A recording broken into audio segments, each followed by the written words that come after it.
It's 9 a.m. on the East Coast, 6 a.m. in the West. This is a special edition of Today. We're bringing you the very latest results from an election that has already sent shockwaves across the country and around the world. Good morning. Pour yourself a cup of coffee. Here we go. Donald Trump, once again, the president-elect. Let's go to the map. He stands at 276 electoral votes, 6 more than the 270 he needed for victory, and that could add to that total with calls in states like Arizona, Nevada, Michigan still to come. We've got complete coverage straight ahead for you. We'll start with NBC's Garrett Haake and the Trump camp. We did hear from the former president last night. Garrett, what are you expecting today?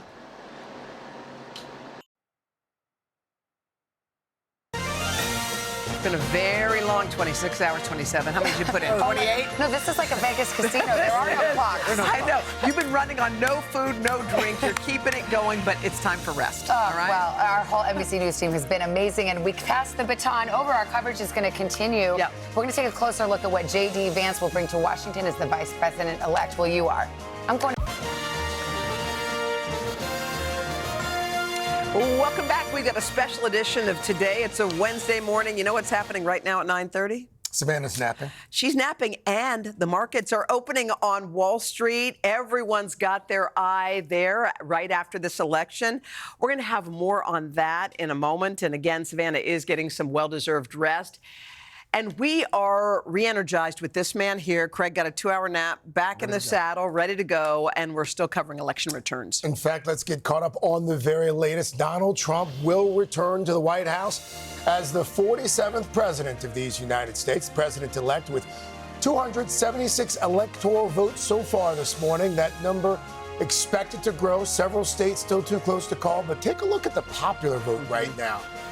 President-elect Trump with a lead of around 5 million. If it holds, it's the first time a Republican will win the popular vote since George W. Bush did it back in 2004. Now, let's take a look at Congress. So, as expected, Republicans will retake control of the Senate after flipping at least 3 seats. Those were in West Virginia, Ohio, and Montana. Now, let's talk about the House.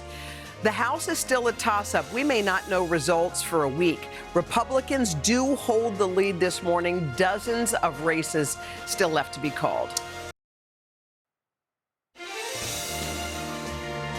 Still ahead, we are waiting to hear from Vice President Harris for the first time since her Election Day defeat. We will have a live report from the White House. Plus, much more on the issues and the gender gap that propelled Donald Trump to victory. We will break it all down. But first, a check of your local news and weather.